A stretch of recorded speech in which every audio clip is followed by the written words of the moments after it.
जय हिंद मेरे प्यारे सभी साथियों, आप सभी का अपने channel math bye Vipin sir पर स्वागत है। दोस्तों आज जो है हम लोग परसेंटेज का पार्ट 10th पढ़ेंगे। इसके पहले पार्ट 9 तक कराया जा चुका है। आज पार्ट 10th में हम लोग परीक्षा से संबंधित यानी प्रॉब्लम बेस्ड ऑन एग्जामिनेशन से संबंधित प्रॉब्लम जो है किस प्रकार से बनते हैं, एग्जाम से संबंधित प्रॉब्लम जो है किस प्रकार बनते हैं, इसका जो है एकदम छोटे से छोटा और टफ से टफ क्वेश्चन जो है बैंक पीओ हो, सीजीएल हो, सीडीएस है और रेलवे है, तमाम प्रकार के जो क्वेश्चन है सबको मैं एकत्रित किया हूं और उसको क्रम से कराऊंगा। उसके पहले दोस्तों अगर जो भाई हमारे अभी नए हैं चैनल पर, चैनल सब्सक्राइब नहीं किए हैं वे सब्सक्राइब कर लें। सब्सक्राइब करते वक्त बगल में आ रही बेल आइकन यानी घंटी दबाना मत भूलिएगा, ताकि हमारा कोई भी नोटिफिकेशन हो वह आप तक एकदम आसानी से पहुंच जाए। और एक बात और फ्रेंड्स, अगर आपके पास जो भी स्टडी ग्रुप हो, चाहे व्हाट्सएप हो, चाहे फेसबुक हो, चाहे ट्विटर हो, चाहे जो भी ग्रुप हो, आप उसमें शेयर जरूर कर दिया करिए। दोस्तों आज हम जो है पार्ट 10 था जो है 10th का पहला क्वेश्चन देखते हैं। बहुत बढ़िया क्वेश्चन जो कि सीपीओ एसआई में और रेलवे में आया हुआ क्वेश्चन है। देखिएगा, आप लोग पढ़िएगा। कह रहा है यदि किसी वस्तु के मूल्य में 2.5% की वृद्धि हो तो उसके मूल्य में 30 रुपए की वृद्धि हो जाती है। वस्तु का मूल्य बताइए। वस्तु का मूल्य यानी प्राइस बताइए क्या होगा। देखते हैं कितने की वृद्धि हो रही है। 2.5% की, 2.5% की जब इंक्रीमेंट हो रहा है, 2.5% को हम क्या लिख सकते हैं यहां से 5/2%, क्योंकि 2.5 को 5/2 लिख सकते हैं, बिल्कुल लिख सकते हैं। अब कह रहा है कि जब इतने प्रतिशत की वृद्धि होती है तो उसके मूल्य में 30 रुपए की वृद्धि हो जाती है। मूल्य में कितने रुपए की वृद्धि होती है? 30 रुपए की। देखना रेड वाला सही है, राइट, ठीक। 5/2% इक्वल टू हो जाएगा कितने रुपए की वृद्धि हो उतना लिख दिया जाता है। अगर कमी हो रही हो तो कमी लिख दिया जाएगा, ठीक। यहां से कार्ड कैंसिल कर दीजिएगा। 6 यानी कि 1% की वैल्यू आ जाएगी कितना? 12। अब यहां पर कह रहा है कि वस्तु का मूल्य बताइए, यानी कि 100% की वैल्यू पूछ रहा है, इसको देखना है, ठीक। 100% की वैल्यू, दोनों साइड 100 से मल्टीप्लाई करिए, 2 जीरो इधर बना दीजिए, 2 जीरो इधर बना दीजिए, उसका मतलब एक ही होगा। वस्तु का जो मूल्य है कितना हो जाएगा? 1200 रुपया। आया हुआ क्वेश्चन है।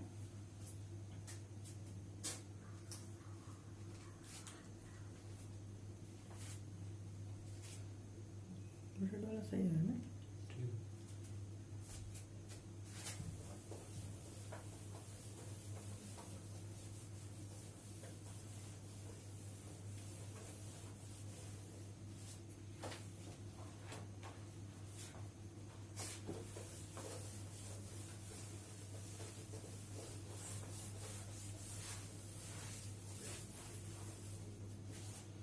अब हम लोग देखते हैं परीक्षा पर आधारित प्रश्न जो है प्रॉब्लम बेस्ड ऑन एग्जामिनेशन। दोस्तों पहला क्वेश्चन आप पढ़िएगा, बहुत बढ़िया है, एसएससी और बैंक क्लर्क में आया हुआ है। देखिए कह रहा है एक उम्मीदवार जिसे 30% अंक प्राप्त होते हैं 5 अंकों से फेल हो जाता है, जबकि एक अन्य उम्मीदवार जिसे 40% अंक प्राप्त होते हैं पास होने के लिए आवश्यक न्यूनतम अंक से 10 अंक अधिक प्राप्त करता है। पास होने के लिए आवश्यक न्यूनतम अंक बताओ। पास होने के लिए आवश्यक न्यूनतम अंक बताओ, ये पूछा जा रहा है, ठीक। बहुत अच्छा क्वेश्चन है। हम लोग देखते हैं, 2 प्रत्याशी हैं, कोई परीक्षा देते, क्वेश्चन पहले समझिएगा। एक व्यक्ति जो है 30% अंक पाता है और 5 नंबर से फेल हो जाता है। दूसरा व्यक्ति 40% अंक प्राप्त करता है और जो है क्या है 10 नंबर जो पास मार्किंग है उससे ज्यादा पा जाता है, ठीक। अब देखो, जब इस प्रकार के क्वेश्चन बन रहा हो, 30% जब अंक पाता है, कितने नंबर से फेल हो रहा है उससे ऐड कर दो। 5 नंबर से वो क्या होता है? फेल हो जाता है, जोड़ दो। फिर आगे कह रहा है कि दूसरा व्यक्ति 40% अंक पाता है और 10 नंबर से फेल हो जाता है। यानी कि अगर हम इसके इक्वल लिख सकते हैं, अभी इसको इक्वल ना लगाओ, 40% में 40% में यदि हम 10 नंबर इसमें से घटा दें तो यह इसके इक्वल हो जाएगा, क्योंकि 10 नंबर हुई तो अधिक पाता है पास मार्किंग से, तभी तो अब इसके बराबर होगा। यानी कि 10 नंबर हम इसमें से सब्ट्रैक्ट कर दें तो यह इसके इक्वल हो जाएगा। ठीक, अब देखो यहां पर हम कितना इधर इसे सब्ट्रैक्ट इधर क्या करेंगे, यहां पर इक्वल की साइन हो जाएगी। ठीक, अगर हम इसे जो है इसको इधर ट्रांसफर कर देंगे तो माइनस हो जाएगा। क्या हो जाएगा, 10% इक्वल टू हो जाएगा 5 उधर जाएगा तो ऐड हो जाएगा, सॉरी दोस्तों 10 इधर जाएगा तो ऐड हो जाएगा 15 हो जाएगा। ठीक, 15 हो जाएगा। जब ये 15 हो गया यानी 10% की वैल्यू 15 हो गई, तो पूछ रहा है पास मार्किंग के लिए कितने नंबर वो प्राप्त करे को पास हो जाए। यानी कि 30% की वैल्यू हम ज्ञात पहले कर लें, क्योंकि यहाँ 30% लाना अनिवार्य है। जब 30% हम ज्ञात करेंगे तो 3 से इधर मल्टीप्लाई 3 से इधर मल्टीप्लाई कर देंगे, 15 या 45 नंबर। जब वह 30% का मान 45 आ रहा है तो यहां पुटअप करेंगे, यही तो पास मार्किंग है। यानी कि 45 45 प्लस 5 यानी कि कितना हो जाएगा 50 नंबर। जब यदि व्यक्ति जो है 50 नंबर पाता है तो पास हो जाता है। यहीं पर एक दूसरा क्वेश्चन और बन सकता है। क्या बन सकता है दूसरा, देखिएगा हम यहाँ थोड़ा सा क्वेश्चन को चेंज कर देते हैं, अपने मन से पूछ लेते हैं आपसे कि परीक्षा का पूर्णांक बताइए, कितने नंबर का परीक्षा हुई, टोटल नंबर बताइए तो क्या होगा।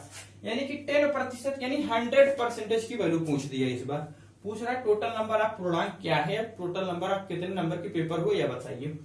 यहाँ जब 10 है तो 100% की वैल्यू पूछ रहा है, यानी कि 100 यहाँ 10 से मल्टीप्लाई कर दिए, एक जीरो और बढ़ा दीजिए, यानी कि टोटल पूर्णांक जो है 150 नंबर का होगा। ठीक,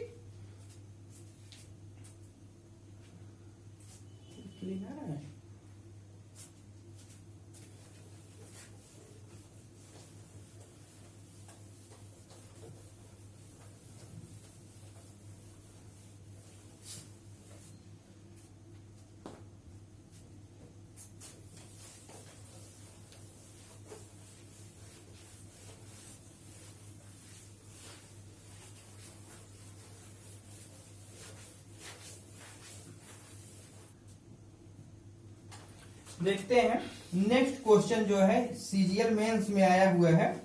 कह रहा है एक विद्यार्थी जिसे 30% अंक प्राप्त होते हैं 20 अंकों से फेल हो जाता है, जबकि एक अन्य उम्मीदवार या एक दूसरा विद्यार्थी जो है 50% अंक प्राप्त होते हैं। पास होने के लिए आवश्यक न्यूनतम अंक से 20 अंक जो है अधिक प्राप्त करता है।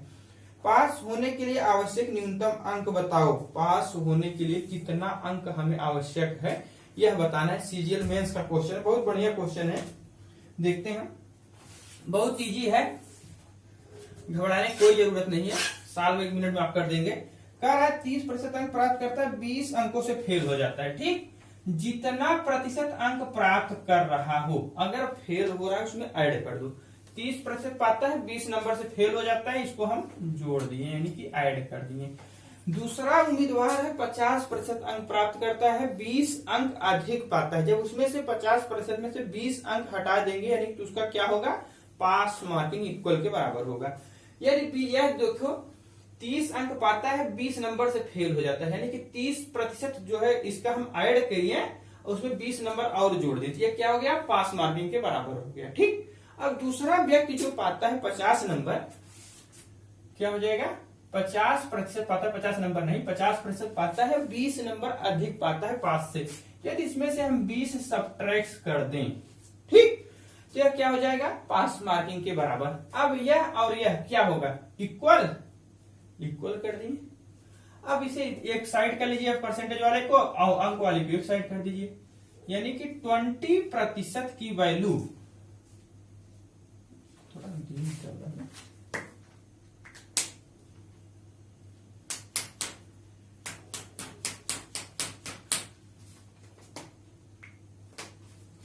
20% की वैल्यू कितना हो जाएगी, 40 के बराबर। यानी कि 1% की वैल्यू क्या हो जाएगी, यहां से 1% की वैल्यू 2 हो जाएगी।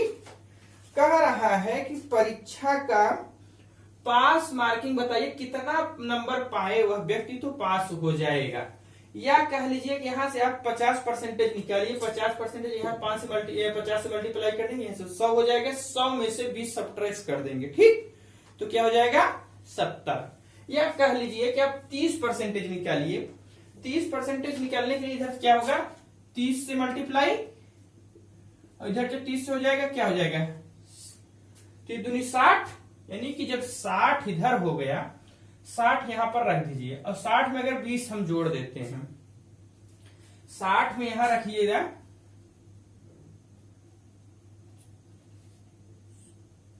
ठीक, 60 में यहां अगर हम कितना पास मार्किंग, 60 + 20, 80 नंबर यदि वह व्यक्ति पाता है तो क्या हो जाएगा, पास हो जाएगा।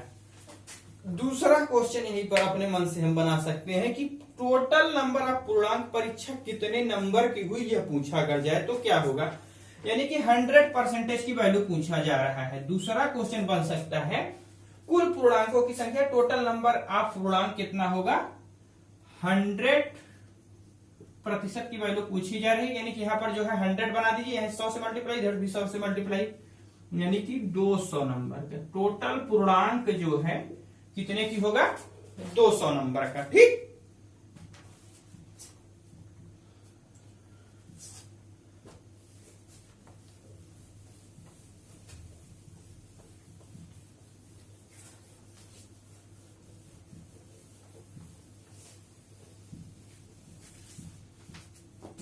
दो से ऊपर से डाल,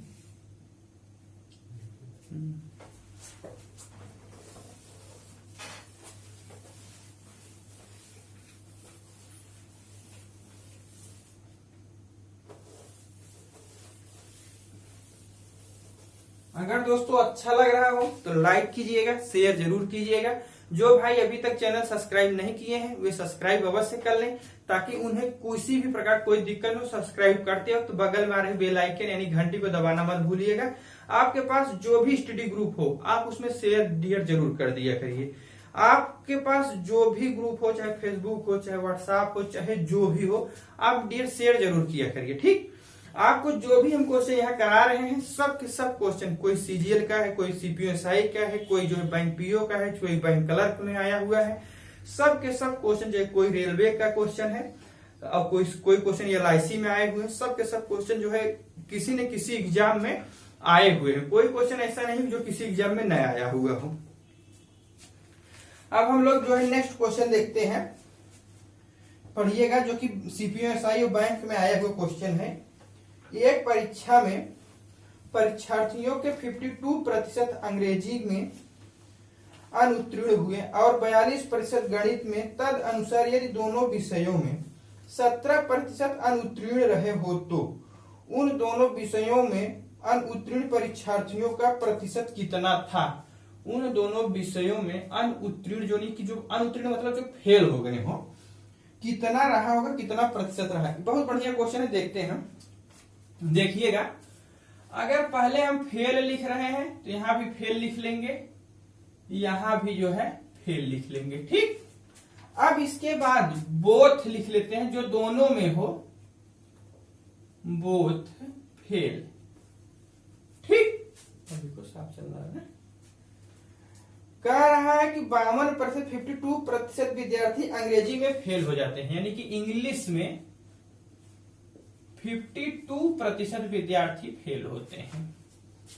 फिर उसके बाद 42% जो है मैथ में फेल हो जाते हैं, यानी कि 42% विद्यार्थी मैथ में फेल हो जाते हैं। आगे क्वेश्चन में कहा है कि 17% विद्यार्थी जो है दोनों विषयों में फेल हो जाते हैं, यानी कि बोथ में कितना फेल होते हैं, 17%। अब इसे दोनों को ऐड कर दो, 2 2 4, 94%। अब इसे जो है सब्ट्रैक्ट कर दो 70 को, क्या होता है, जब 70 को सब्ट्रैक्ट कर देंगे तो दोनों विषयों में क्या करा है क्वेश्चन में, दोनों विषयों में फेल विद्यार्थियों की संख्या आ जाएगी। टोटल फेल उससे -17 कर देंगे। ठीक, तो दोनों विषयों में जो है कितने विद्यार्थी फेल हुए यह हमें प्राप्त हो जाएगा। कितना आ जाएगा भैया, यहां से 77%। दोनों विषयों में फेल विद्यार्थियों की संख्या कितनी हो जाएगी, 77%। एक क्वेश्चन यहां और बन सकता है, अगर दोनों विषयों में 77% विद्यार्थी फेल होते हैं तो उत्तीर्ण यानी पास विद्यार्थियों की संख्या अगर पूछी जाए तो क्या होगी, यह बताइए। पास विद्यार्थियों की संख्या पूछी जाए, जब दोनों विषयों में फेल विद्यार्थियों की संख्या 77% है तो टोटल विद्यार्थियों की संख्या 100% है। क्या है भैया, 100%। 100 में से 77% जो है सब्ट्रैक्ट कर देंगे तो कितना आ जाएगा, 23%। कितना हो जाएगा, पास विद्यार्थियों की संख्या जो है 23% हो जाएगी। ये दोस्तों आया हुआ क्वेश्चन है, सीपीएसई और बैंक का क्वेश्चन है। एक दो क्वेश्चन इसी से रिलेटेड और हम करा देते हैं ताकि आपको कोई दिक्कत न हो।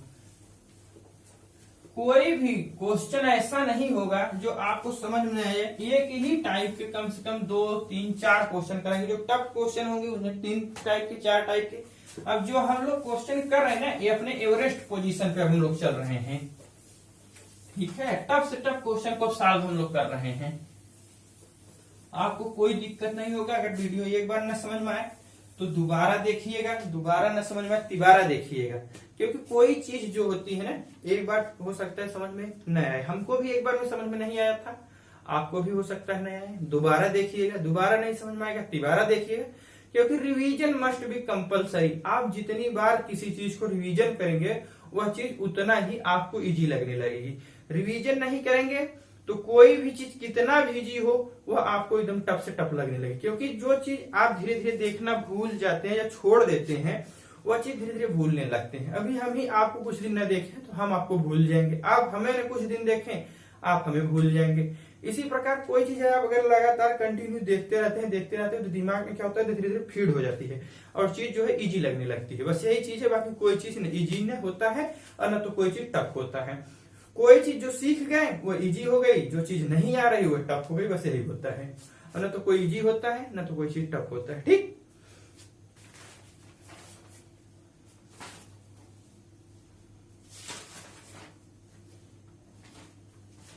देखिए रेलवे और बैंक पीओ का क्वेश्चन बहुत बढ़िया क्वेश्चन है, पढ़िएगा। एक परीक्षा में 65% विद्यार्थी नागरिक शास्त्र में उत्तीर्ण हुए, 60% विद्यार्थी इतिहास में तथा 45% दोनों विषयों में। यदि 80 विद्यार्थी दोनों विषयों में अनुत्तीर्ण रहे हो तो इस परीक्षा में कितने विद्यार्थी बैठे थे। टोटल विद्यार्थियों की संख्या पूछी जा रही है, कितने विद्यार्थी बैठे थे यह बताना है। देखिए बहुत केयरफुली देखिएगा, बहुत बढ़िया क्वेश्चन है। यह रेलवे और बैंक पीओ का क्वेश्चन है, दोनों में आया हुआ है। क्वेश्चन कह रहा है एक परीक्षा में 65% विद्यार्थी नागरिक शास्त्र में पास हुए। अगर पास वाले लेना है तो पास ही सबको लेना होगा। देखिए पास विद्यार्थी नागरिक शास्त्र में, ठीक। दूसरा कह रहा है कि पास विद्यार्थी इतिहास में, इसको इतिहास समझ जाइएगा, ठीक। यह पास विद्यार्थी इतिहास में, पास विद्यार्थी नागरिक शास्त्र में। कह रहा है कि 45% विद्यार्थी इतिहास में तथा 45% दोनों में है, ठीक। बोथ में पास लीजिएगा। अगर यहाँ पास तो यहाँ बोथ जो है शुद्ध पास ही लेंगे। अगर यहाँ फेल तो बोथ भी जो होगा क्या होगा, फेल ही लिया जाएगा।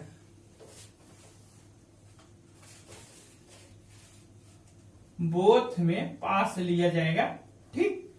कितना प्रतिशत कह रहा है बोथ में, 45%, ठीक। हम देख लेते हैं 45%। और नागरिक शास्त्र में कितना पास होते हैं, 65%। जैसा कहे वैसा लिखते जाइए। और इतिहास में 60%। पास हम ले लिए, ठीक। अब इसको ऐड कर दो, क्या हो जाएगा 125। और जो बोथ है बोथ को सब्ट्रैक्ट कर दो, कितना हो जाएगा 0.8 80, यानी कि 80% जो है का हुए पास हो गए। 80% विद्यार्थी क्या होते हैं, पास होते हैं पूरे क्लास में।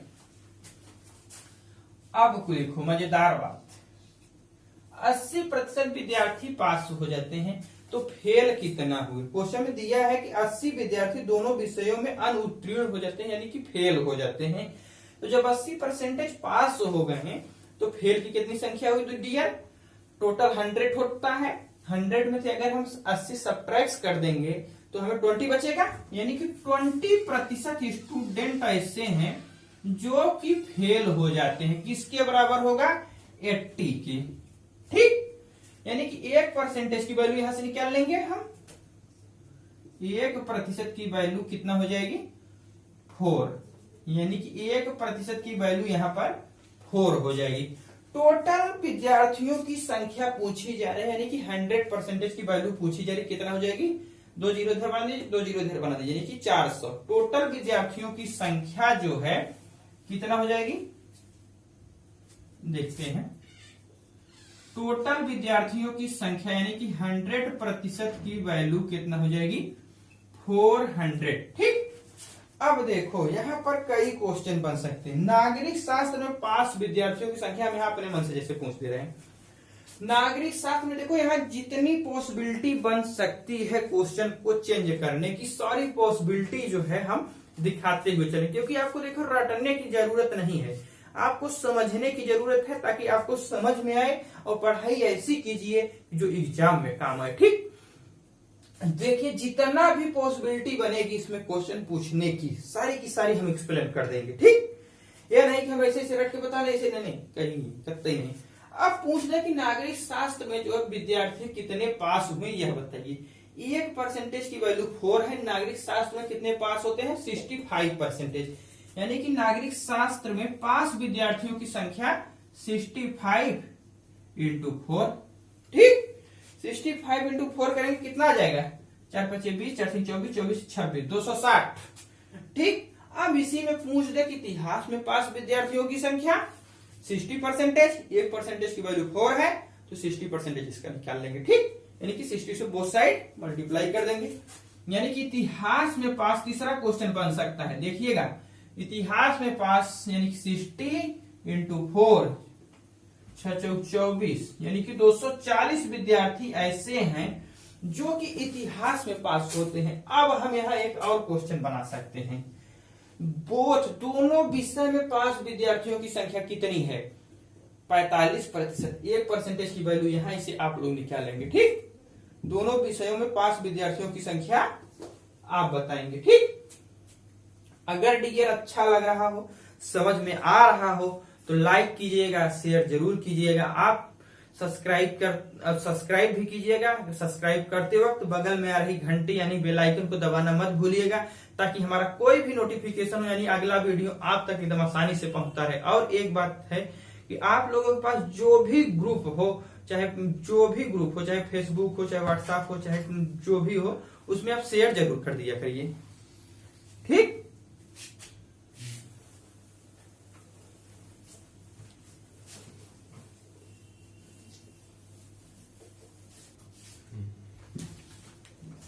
नहीं है आप जो है चलिए।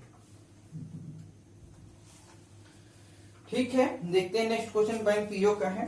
किसी परीक्षा में 60% विद्यार्थी अंग्रेजी में तथा 70% विद्यार्थी गणित में उत्तीर्ण हुए, यदि 10% विद्यार्थी दोनों विषयों में अनुत्तीर्ण रहे हो तो, तथा 320 विद्यार्थी दोनों विषयों में उत्तीर्ण रहे हो तो कुल परीक्षार्थियों की संख्या बताओ। कुल विद्यार्थियों की संख्या बताओ क्या होगी। कुल विद्यार्थियों की संख्या अभी दोस्तों हम बताए हैं, अगर हम यहां पास लेते हैं, ठीक, कितना विद्यार्थी कह रहे हैं 60% विद्यार्थी अंग्रेजी में पास होते हैं। ठीक, इंग्लिश में पास विद्यार्थी मैथ में। जब यहां हम पास ले लिए तो बोथ को भी हम क्या लेंगे पास ही लेंगे, यह हम बता चुके हैं। बोथ को क्या लेंगे, पास लेंगे। अभी बताएं डियर, हम क्वेश्चन में दिया है कि 10% विद्यार्थी, हमें यह नहीं दिया कि बोथ में कितने पास होते हैं, दोनों विषय में कितने पास होते हैं, यह हमें क्वेश्चन में नहीं दिया है। लेकिन क्वेश्चन में कह रहा है कि 60% विद्यार्थी अंग्रेजी में पास होते हैं। ठीक, जितना कहे ना उतना आप लिखते जाइए। और 70% विद्यार्थी गणित में पास हो जाते हैं, यानी मैथ में पास हो जाते हैं। ठीक, बोथ में नहीं कह रहा, 10 आगे क्वेश्चन में कह रहा है यदि 10% विद्यार्थी दोनों विषय में अनुत्तीर्ण यानी फेल हो जाते हैं। जब 10% विद्यार्थी दोनों विषय में फेल हो जाते हैं तो टोटल 100 होता है। ठीक, 100 माइनस 10 कर देंगे, कितना हो जाएगा 90। 100 माइनस 10 करेंगे तो 90% होगा ऐसा कि जो दोनों में पास होते हैं। ठीक, ऐड कर दो, कितना हो जाएगा, चलो 12 130 माइनस 90 अगर हम कर दिए तो कितना हो जाएगा, 40% के बराबर होगा। ये 40% जो है क्या होगा, दोनों विषयों में पास विद्यार्थियों की संख्या होगी। 40% जो है दोनों विषयों में पास विद्यार्थियों की संख्या होगी। ठीक, यानी कि जब 40% दोनों विषय में पास विद्यार्थी हैं, इसका फिर क्वेश्चन में क्या है, 320 विद्यार्थी हैं तो जो कि दोनों विषय में पास होते हैं। 320 विद्यार्थी दोनों विषय में पास होते हैं तो 1% की वैल्यू निकाल लेंगे, 0 0 से कैंसिल, 8 3 24 8 से 32, कितना हो जाएगा, 1% की वैल्यू 8%, सॉरी 1% वैल्यू क्या होगा, 8 होगा। ठीक, अब क्वेश्चन में करा कि टोटल विद्यार्थियों की संख्या बताइए। जब टोटल विद्यार्थियों की संख्या करा मतलब 100% इसकी वैल्यू पूछ रहा है, 2 0 इधर लगा दीजिए, 2 0 इधर लगा दीजिए, टोटल विद्यार्थियों की संख्या कितना हो गई, 800। टोटल विद्यार्थियों की संख्या 800 हो गई। इसमें एक चीज और पूछा जा सकता है कि इंग्लिश में पास विद्यार्थियों की संख्या, 1% की वैल्यू अभी हम निकाले थे, कितना था, 8, तो इंग्लिश में पास विद्यार्थियों की संख्या 60 into 8 हो जाएगा। ठीक, इसे आप लोग दोबारा देखिएगा, क्वेश्चन अच्छे लेवल के हैं। 60% इंटू 8, 8 48, 48% जो है 8 48 480, 480 विद्यार्थी जो है इंग्लिश में पास हो जाते हैं। मैथ में पास विद्यार्थियों की संख्या 70 इंटू 8, 8 7 56, यानी कि 560। यहाँ एक कंफ्यूजन हो सकता है, आप लोगों को दिक्कत हो सकती है, हम समझ रहे हैं। कहेंगे टोटल विद्यार्थी जब 800 है तो यहाँ से कैसे 480 जो है इंग्लिश में पास हो गए और 560 जो है मैथ में पास हो गए, यानी कि सब गलत लगा रहे हैं। नहीं, गलत नहीं है। यह कोई जरूरी नहीं है कि जो व्यक्ति, केवल शब्द लगा होना चाहिए, क्या, ओनली फार शब्द जब लगा हो तब ऐसे निकले, तब इसका जो केस बदल जाएगा। यह जरूरी नहीं है कि जो व्यक्ति जो है इंग्लिश में पास है वह मैथ में फेल हो सकता है वह मैथ में भी पास हो सकता है कि वह मैथ में फेल हो। बोथ में मतलब क्या हो सकता है, वह हो सकता है कि मैथ इंग्लिश दोनों में पास हो। ठीक, बोथ का मतलब हो सकता है वो मैथ इंग्लिश में दोनों में पास हो सकता है नहीं भी पास हो। बोथ में यहां दोनों में पास लिया जाता है। ठीक, अब क्वेश्चन में कह रहा है कि मैथ में पास हो, मैथ में पास होने के साथ साथ वो इंग्लिश में भी पास हो सकता है। अगर कहे कि केवल मैथ में जब पास हो, केवल इंग्लिश में जब पास हो, केवल या ओनली फार शब्द जब लगा हो तो क्वेश्चन का करने का तरीका बदल जाएगा, जो कि अभी आगे हम करा रहे हैं। ठीक, उसको भी कंफ्यूजन दूर कर देंगे। ठीक, डरिएगा मत, जितनी पॉसिबिलिटी बनते, देखिए अच्छे लेवल में क्वेश्चन है, लड़के ही गलत कर देते हैं, आप गलत नहीं करना, क्योंकि आपको जैसे सिखा रहे हैं, अगर नहीं समझ में आ रहा है तो दोबारा वीडियो जरूर देखिएगा, तिबारा देखिएगा, क्योंकि हम लोग जो है एवरेस्ट पोजीशन पे चल रहे हैं, टफ से टफ क्वेश्चन को सॉल्व कर रहे हैं। अब लड़के जो घबरा जाते हैं छोड़ देते हैं, जहां जरा से टफ क्वेश्चन आ जाता है क्या करते हैं, वीडियो बंद करके बैठ जाते हैं। नहीं, क्योंकि अगर आप टफ क्वेश्चन से भागोगे, अच्छे लेवल के क्वेश्चन से भागोगे, तो आप कभी भी सिलेक्शन ले ही नहीं पाओगे। ठीक, आप डरिए मत, उसे 2 बार देखिए, 3 बार देखिए, और बार बार देखिएगा तो एकदम इजी लगने लगेगा, एकदम दिमाग में फीड हो जाएगा। कोई चीज 1 बार 2 बार 3 बार देखने से ना कहा था कि एकदम इजी हो जाता है। ठीक,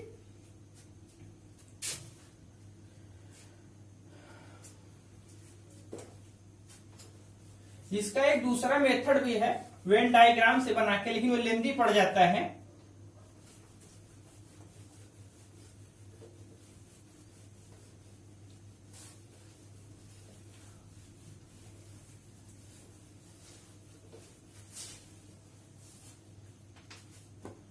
देखिएगा, सीजीएल मेंस का क्वेश्चन कराने जा रहे हैं, बहुत बढ़िया क्वेश्चन है, आप लोग क्वेश्चन पढ़िएगा।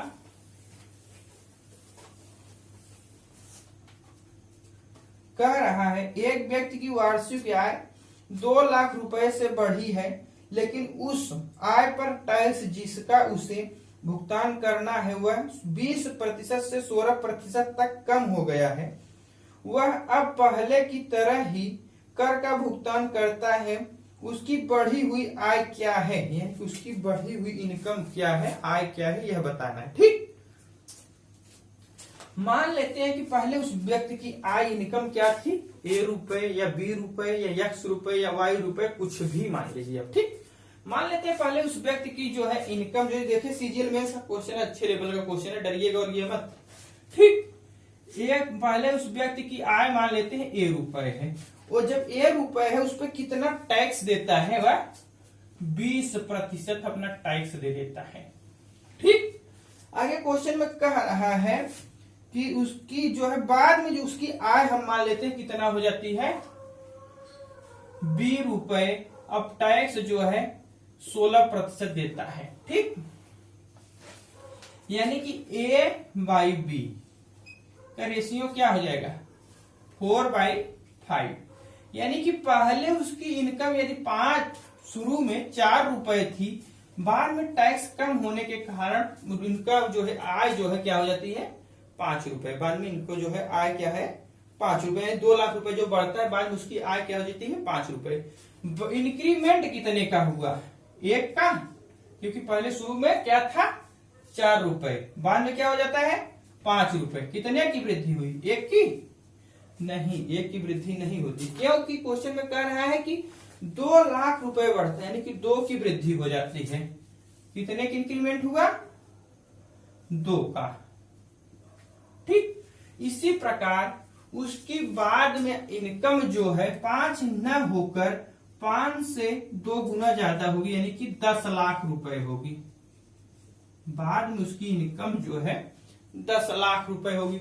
शुरुआती इनकम अगर हम यहीं पर पूछ दे कितना होगा, 4 न होकर 4 से 2 गुना ज्यादा होगा, यानी कि 8 लाख रुपए उसकी शुरुआती इनकम होगी। ठीक, सीजीएल मेंस का क्वेश्चन बहुत बढ़िया क्वेश्चन है, नोट करना चाहते तो नोट कर लीजिएगा जिसको नोट करना हो।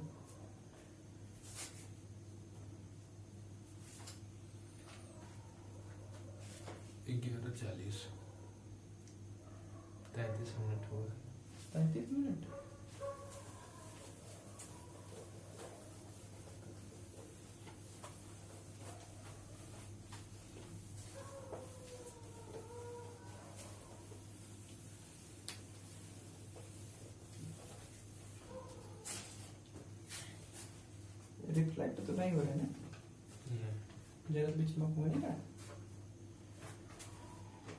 देखिएगा, फिर एक क्वेश्चन हम देखते हैं जो कि बैंक पीओ में आया हुआ है और कई क्लर्क में आया हुआ है, बैंक का बड़ौदा हुआ है, कई बैंक ऐसे जो क्लर्क में आया हुआ है। एक व्यक्ति की वार्षिक आय 1.2 लाख रुपए से बढ़ी है, लेकिन उस आय पर टैक्स जिसका उसे भुगतान करना है वह कितना भैया 12% से 10% तक कम हो गया है। वह अभी भी उतना ही भुगतान करता है। उसकी बढ़ी हुई आय क्या है यह बताना है, उसकी बढ़ी हुई इनकम क्या है, आय क्या है यह हमें बताना है। ठीक है, देखते हैं। कोई व्यक्ति है, उसी प्रकार पहले इनकम क्या थी, मान लेते हैं ए रुपए थी। ठीक, पहले इनकम उसकी ए रुपए थी, उस पर टैक्स जो है 12% का देता है। बाद में उसकी इनकम क्या हो जाती है, मान लेते हैं 20 रुपए हो जाती है। इस पे जो है टैक्स उसका कम हो जाता है, कितने रुपए देता है, कितना देता है, 10%। इक्वल कर दो A/B इक्वल टू कितना हो जाएगा, A/B 5/6। यानी कि अगर पहले उसकी आय जो है, इनकम जो है 5 रुपए थी, तो बाद में उसकी इनकम जो है क्या हो गई, 6 रुपए। कितने की वृद्धि हुई, 1 की। ठीक, लेकिन 1 की वृद्धि नहीं हो रही। क्वेश्चन में कह रहा है 1.2 जो है, सॉरी यहाँ कितने की वृद्धि हुई, 1.2 लाख की। ठीक, कितने गुना ज्यादा है, 1.2 गुना ज्यादा है। इस प्रकार बाद में उसकी इनकम जो है 6 न होकर 6 से 1.2 गुना अधिक होगी। ठीक, देखो सब आए हुए क्वेश्चन है, 1.2 गुना बढ़ 72 7.2 लाख रुपया हो जाएगी। कितना हो जाएगा, 7.2 लाख रुपए उसकी बाद में इनकम हो जाएगी। शुरुआती इनकम कितना होगी, 5 न होकर 5 से 1.2 लाख ज्यादा हो, 12×5 यानी 6 लाख रुपए जो है शुरुआती इनकम इसकी होगी।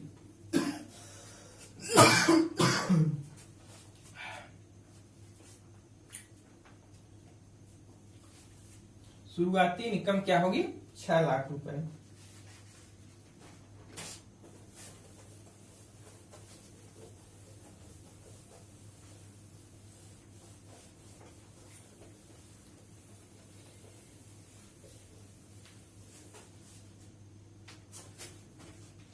देखिए सीडीएस का क्वेश्चन है, बहुत ही लाजवाब क्वेश्चन है, पढ़िएगा।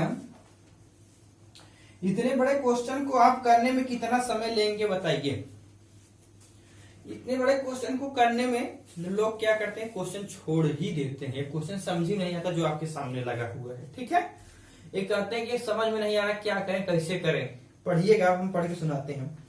एक आदमी पहले ग्राहक को अपने आधे सेब और एक आधा सेब बेचता है, दूसरे ग्राहक को एक आधा सेब और उसके आधे सेब, बचे हुए स्टॉक को और तीसरे और चौथे ग्राहक को क्रमशः इसी तरह बेचता है।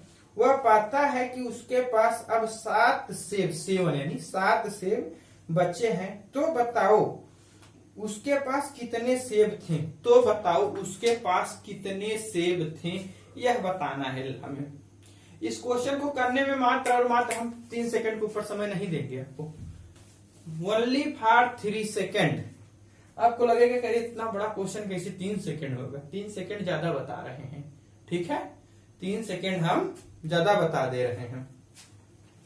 देखते हैं कितने ग्राहक हैं, पहला, दूसरा, तीसरा, चौथा, यानी 4 व्यक्तियों को देता है। ठीक, पहला, दूसरा, तीसरा, चौथा। लास्ट में उसके पास कितने सेब बचते हैं भैया, लास्ट में उसके पास 7 सेब बच जाते हैं। ठीक, देख लेते हैं। 7 है, 2 से मल्टीप्लाई कर दो, +1 कर दो। ठीक, 7 दूनी 14, 1 15 यानी कि 15। अब यही प्रक्रिया पहले, दूसरे, तीसरे, चौथे, यानी कि शुरू में उसके पास कितना सेब थे अज्ञात हो जाएगा। अब यही प्रक्रिया इसमें अपनाओ, 15 से 15 इंटू 2 +1 31। ठीक, अब यही प्रक्रिया यहाँ 31 में 2 से मल्टीप्लाई करो, +1 कर दो, यानी कि 62 यानी कि 63 हो जाएगा। ठीक, कितना हो जाएगा, 63। अब यही प्रक्रिया इसमें अपना दो, 2 से मल्टीप्लाई करो, +1 कर दो, 3 दूनी 6, 6 दूनी 12, 126, यानी कि 3 दूनी 6, 6 दूनी 12, 126 +1 127, यानी कि उसके पास जो है शुरू में 127 सेब थे। कितने थे भैया, 127 सेब थे। वो छोटा नहीं दिए का, 127 सेब थे। बहुत बढ़िया क्वेश्चन है यार, सीडीएस का क्वेश्चन है भैया। ये सीडीएस का क्वेश्चन जल्दी कोई कराता और आता नहीं है, क्योंकि वह दिमाग खराब कर देता है बहुत अच्छों का।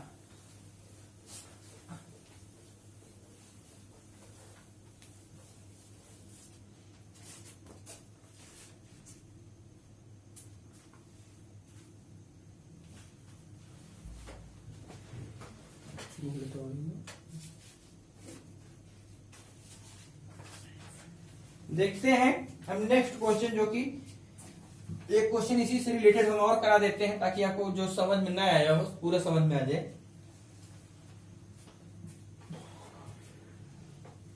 एक आदमी पहले ग्राहक को अपने आधे सेब और एक आधा सेब बेचता है। दूसरे ग्राहक को एक आधा सेब और उसके आधे सेब बचे हुए स्टॉक को, और तीसरे और चौथे ग्राहक को क्रमशः इसी तरह बेचता है।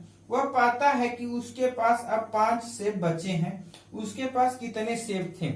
इस प्रकार के क्वेश्चन में ना आप कुछ मत देखिएगा, लास्ट में कितने सेब बचे वह पहले पकड़ लीजिएगा, ठीक। और देख लीजिए कितने ग्राहक हैं, कितने कस्टमर हैं। या देखिए 4 कस्टमर हैं, पहला, दूसरा, तीसरा, चौथा, ठीक। इसमें भी 4 ही दिया है, 5 दिया था तो 5 ले लेते हैं। दूसरा, तीसरा, चौथा। सुनो यार, जिम चल रही है ना।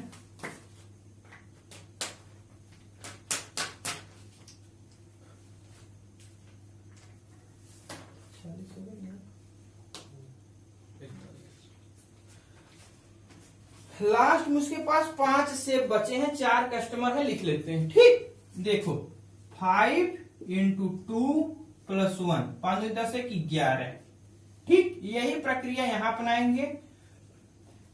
11 में 2 को मल्टीप्लाई करें, 11 दूनी 22, 1 23, 23। यही प्रक्रिया यहां अपनाएंगे। 23 इंटू 2 प्लस 1, 3 दूनी 6, और कितना हो जाएगा यहाँ 47, ठीक। यही प्रक्रिया यहां अपनाएंगे शुरू में आने के लिए। 47 इंटू 2 प्लस 1, 7 दूनी 14, 4 दूनी 8, 1 9, यानी कि 94 प्लस 1 95। इनिशियल में यानी शुरुआत में उसके पास जो है 95 सेब थे। कितने सेब थे? 95 सेब थे।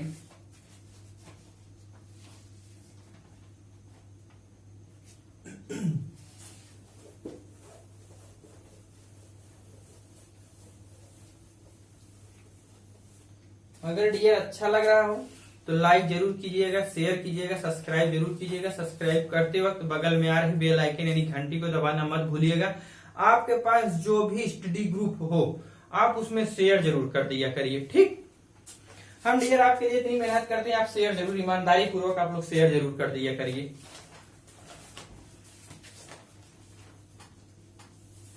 देखते हैं, एक बहुत अच्छा क्वेश्चन है, बैंक पीओ, सीजीएल और सीडीएस तीनों में आया हुआ है।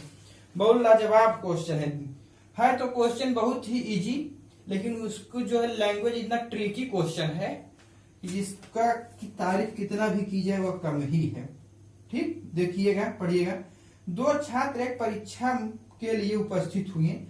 उसमें से एक ने दूसरे की तुलना में 19 अंक अधिक हासिल किए और उसके अंक उनके अंकों के योग का 60% थे। ध्यान दीजिएगा, उसके अंक उनके अंकों के योग का 60% थे।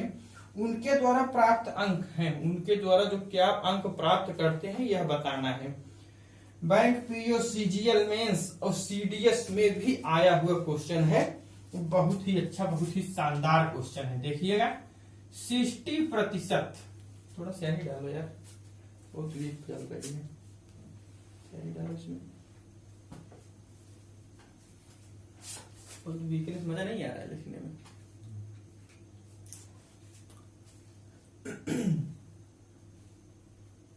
ऐसे कैसे डालते, ऐसे नहीं डाला जाता, इधर लाता है हम।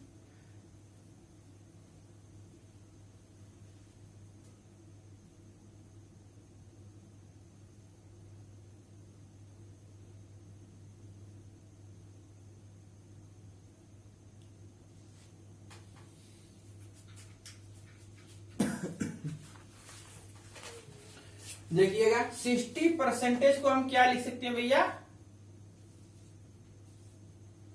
60% को हम क्या लिख सकते हैं? 3/5। आप देखो बढ़िया सा 3/5। 5 क्या होगा? दोनों के द्वारा प्राप्त किया गया नंबर, ठीक। अब जो है 3 क्या है, 3 जो है ए के द्वारा प्राप्त किया गया नंबर या तो बी के द्वारा प्राप्त किया गया नंबर, लेकिन हम यह नहीं बता सकते हैं कि ए जो है 3 ए प्राप्त करता है कि बी, यह नहीं आप डिसीजन दे सकते हैं। दोनों के द्वारा प्राप्त किया गया नंबर 5 है, एक के द्वारा किसी व्यक्ति द्वारा प्राप्त किया गया नंबर कितना है 3, तो इनका डिफरेंस अगर हम ले लें 2, कितना आ जाएगा भैया, यदि हम सपोज दैट मान लेते हैं कि ए जो है 3 नंबर पाता है तो बी कितना पाएगा, टोटल 5 है तो बी कितना पाएगा 2 नंबर, क्योंकि पहला अगर हम सपोज दैट मान लेते हैं ए जो है 3 नंबर पा गया, टोटल 5 नंबर है, तो 5 में से 3 सब्ट्रैक्ट कर देंगे तो 2 आएगा। ठीक, इनके बीच का अंतर कितना हुआ, इनके बीच का अंतर जो है 1 हो गया। लेकिन क्वेश्चन में आगे कह रहा है एक दूसरे की तुलना में 19 अंक अधिक हासिल करते हैं, यानी कि उनके बीच जो डिफरेंस है वह कितने अंक का है, 19 अंक का है। एक न होकर यह कितना है 19 अंक है, यानी कितने गुना ज्यादा, 19 गुना ज्यादा, यानी कि एक व्यक्ति द्वारा यानी कि एक विद्यार्थी द्वारा प्राप्त किया गया नंबर जो है या अंक कह लीजिए कितना हो जाएगा 19 57 यानी 57, और दूसरे विद्यार्थी द्वारा प्राप्त किया गया अंक जो है 19 दूनी 38 38 होगा। एक विद्यार्थी जो है 57 अंक प्राप्त करता है, दूसरा विद्यार्थी क्या है 38 अंक जो है प्राप्त करता है। टोटल अंकों की संख्या अगर पूछ दी जाए तो यहां से हम निकाल लेंगे टोटल अंक जो है, या इसे ऐड कर दीजिए, यहां उससे जो है निकाल लीजिए 19 × 5 = 95, टोटल अंक कितना हो गया 95 हो गया। ठीक,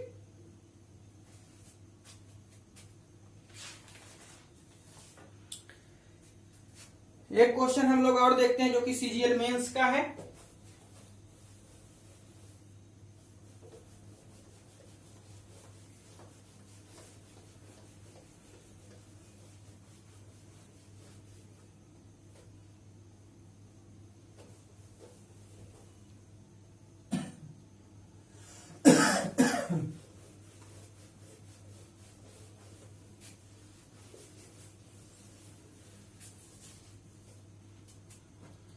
एक क्वेश्चन और देखते हैं क्या है, सीजीएल मेंस का क्वेश्चन है, बहुत ही अच्छा बहुत बढ़िया क्वेश्चन है।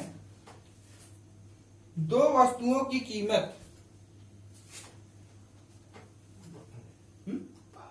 52, 2 वस्तुओं की कीमत जो है 4:5 के अनुपात में है। यदि पहले की कीमत में x% की वृद्धि हुई और दूसरे की कीमत में 30% की कमी हुई तो ए और बी की नई कीमत जो है का रेशियो जो है 10:7 के अनुपात में हो जाता है, तो यक्स का मान बताओ, तो यक्स का मान बताओ क्या होगा। देखते हैं 2 वस्तुएं हैं जिनकी शुरू में जो है उनकी कीमत का रेशियो कितना है 4:5 है। ठीक, एक में 30% की वृद्धि होती है, सॉरी दोस्तों, एक में 30% की कमी होती है और दूसरे में जो है पहले में x% की वृद्धि होती है। मान लेते हैं पहली वस्तु है, इसमें x% की क्या होती है वृद्धि हो जाती है। ठीक, और जो मेरा दूसरी वस्तु है इसमें 30% की क्या हो जाती है कमी हो जाती है। अगर हम इन्हें 100 इसको 100 बना दें, इसको 100 बनाने के लिए क्या करेंगे 20 से मल्टीप्लाई, 20 × 5 = 100। ठीक, तब यहाँ क्या हो जाएगा 100। अगर दोनों साइड हम बोथ साइड से अगर मल्टीप्लाई कर दे रेशियो में तो यहाँ हो जाएगा 100। यहाँ जब हम 20 से मल्टीप्लाई करेंगे तो 20 × 4 = 80 हो जाएगा। फिर उनका कह रहा है क्वेश्चन में कि इनका जो है अगर यहाँ जो 100 हो जा रहा है, ठीक, 30% की कमी हो जाती है। जब 100 में 30% की कमी करेंगे तो क्या हो जाएगा 70 70 ही तो होगा भैया, ठीक है। 30% की कमी करने पर क्या हो जाएगा 70 यानी 70। बाद में इनका रेशियो क्वेश्चन में कह रहा है 10:7 हो जाता है, ठीक। यानी कि यह इससे कितने गुना जाता है, 10 गुना। इसी प्रकार यहाँ कौन सा अंक आएगा, कितनी गिनती आएगी हमें नहीं मालूम है, तो हम इसका क्या करेंगे, जब इसका यह 10 गुना है तो इसका भी तो यह 10 गुना होगा, यही तो हम सिखाते चले आ रहे हैं। यानी कि यहाँ हो जाएगा क्या 100, ठीक। अब यहाँ जब 80 प्राप्त हो रहा है यानी कि इससे कितने की कमी हुई, यहाँ अगर 100 है तो 80 प्राप्त हुई, इसका मतलब हुआ कि 20% की कमी हो गई। कितने की कमी हुई, यानी कि 20% की। यक्स का मान पूछा जा रहा है क्या होगा, जो कमी हुई अपन इनिशियल, ठीक। 20/80 यानी कि 1/4। 1/4 को हम क्या कहते हैं, 25%, ठीक। यह होगा इसका आंसर। दोस्तों आज हम अपनी क्लास यहीं पर रखते हैं। अगर अच्छा लगा हो तो लाइक कीजिएगा, शेयर जरूर कीजिएगा, सब्सक्राइब कीजिएगा। सब्सक्राइब करते वक्त बगल में आ रही बेल आइकन यानी घंटी को दबाना मत भूलिएगा। आपके पास जो भी ग्रुप हो उसमें आप शेयर जरूर कर दीजिएगा। Thanks for watching.